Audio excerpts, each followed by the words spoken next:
पुरुषोत्तम मास महात्म्य कथा अध्याय 3। ऋषिगण बोले, हे महाभाग, नर के मित्र नारायण नारद के प्रति जो शुभ वचन बोले वह आप विस्तार पूर्वक हमसे कहें। सूची बोले, हे द्विजसुत्तमो, नारायण ने नारद के प्रति जो सुंदर वचन कहे वह जैसे मैंने सुने हैं वैसे ही कहता हूँ, आप लोग सुने। नारायण बोले, हे नारद, पहले महात्मा श्री कृष्णचंद्र ने राजा युधिष्ठिर से जो कहा था वह मैं कहता हूँ, सुनो। एक समय धार्मिक राजा अजातशत्रु युधिष्ठिर छलप्रिय धृतराष्ट्र के दुष्ट पुत्रों द्वारा द्यूतक्रीड़ा में हार गए।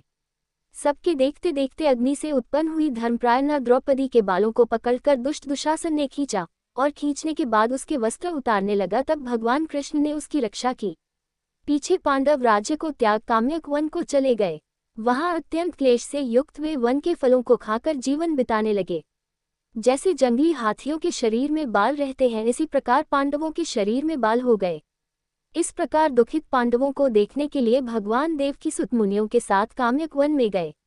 उन भगवान को देखकर मृत शरीर में पुनः प्राण आ जाने की तरह युधिष्ठिर, भीमसेन, अर्जुन आदि प्रेम विह्वल होकर सहसा उठ खड़े हुए और प्रीति से श्री कृष्ण के गले मिले और भगवान कृष्ण के चरण कमलों में भक्ति से नमस्कार करने लगे। द्रौपदी ने भी धीरे धीरे वहां आकर आश्चर्यित होकर भगवान को शीघ्र नमस्कार किया। उन दुखित पांडवों को मृग के चर्म के वस्त्रों को पहने देख और समस्त शरीर में धूल लगी हुई, रूखा शरीर, चारों तरफ बाल बिखरे हुए, द्रौपदी को भी उसी प्रकार दुर्बल शरीर वाली और दुखों से घिरी हुई देखा। इस तरह दुखित पांडवों को देखकर वे अत्यंत दुखी हुए।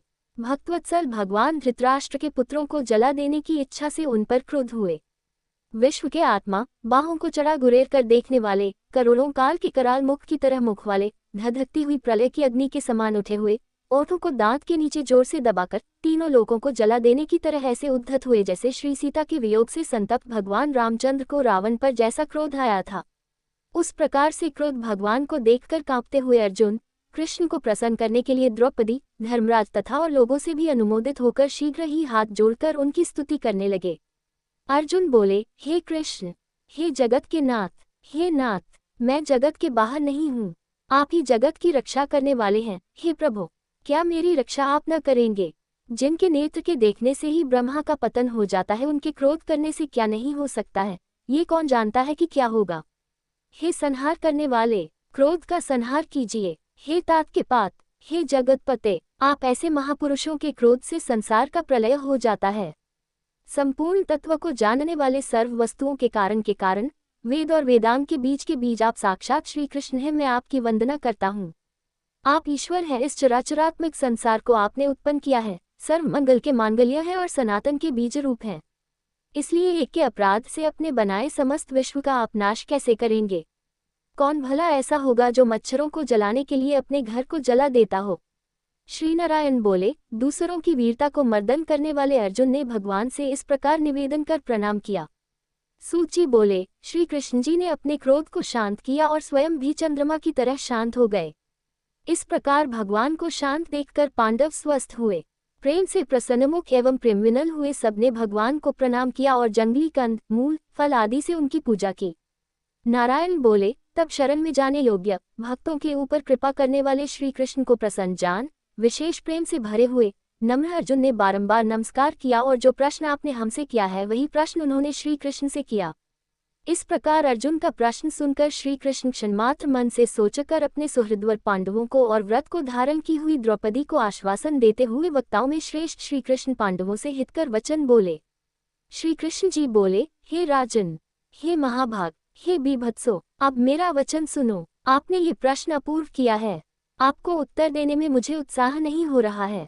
इस प्रश्न का उत्तर गुप्त से भी गुप्त है, ऋषियों को भी नहीं विदित है। फिर भी हे अर्जुन, मित्र के नाते अथवा तुम हमारे भक्त हो, इस कारण से हम कहते हैं।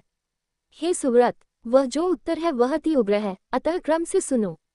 चैत्रादि जो 12 मास, निमेष, महीने के दोनों पक्ष, घड़ियां, प्रहर, त्रिप्रहर, 6 ऋतुएं, मुहूर्त, दक्षिणायन और उत्तरायण, वर्ष, चारों युग, इसी प्रकार परार्थ तक जो काल है, ये सब और नदी, समुद्र, तालाब, कुएं, बावली, गिरियां, सोते, लता, औषधियों, वृक्ष, बांस आदि पेड़, वन की औषधियां, नगर, गांव, पर्वत, पुरियां, ये सब मूर्ति वाले हैं और अपने गुणों से पूजे जाते हैं। इनमें ऐसा कोई अपूर्व व्यक्ति नहीं है जो अपने अधिष्ठात्र देवता के बिना रहता हो। अपने अपने अधिकार में पूजे जाने वाले ये सभी फल को देने वाले हैं। अपने अपने अधिष्ठात्र देवता के योग के महात्म्य से ये सब सौभाग्यवान हैं। हे पांडुनंदन, एक समय अधिमास उत्पन्न हुआ। उस उत्पन्न हुए असहाय निंदित मास को सब लोग बोले कि यह मलमास सूर्य की संक्रांति से रहित है, अतः पूजने योग्य नहीं है।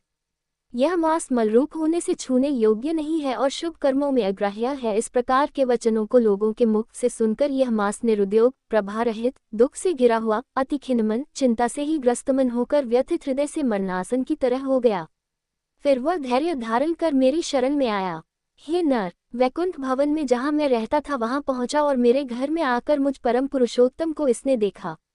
उस समय अमूल्य रंतों से जटित सुवर्ण के सिंहासन पर बैठे मुझको देखकर यह भूमि पर साष्टांग दंडवत कर हाथ जोड़कर नेत्रों से बराबर आंसुओं की धारा बहाता हुआ धैर्य धारण कर गदवाणी से बोला। सूची बोले, इस प्रकार महामुनि बद्रीनाथ कथा कहकर चुप हो गए। तब नारायण के मुख से कथा सुन भक्तों के ऊपर दया करने वाले नारद मुनि पुनः बोले।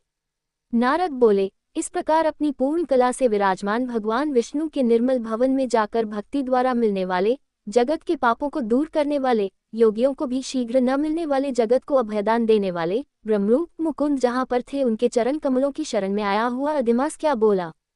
इति श्री बृहन्नारदीय पुराणे पुरुषोत्तममास माहात्म्ये तृतीयोऽध्यायः 3।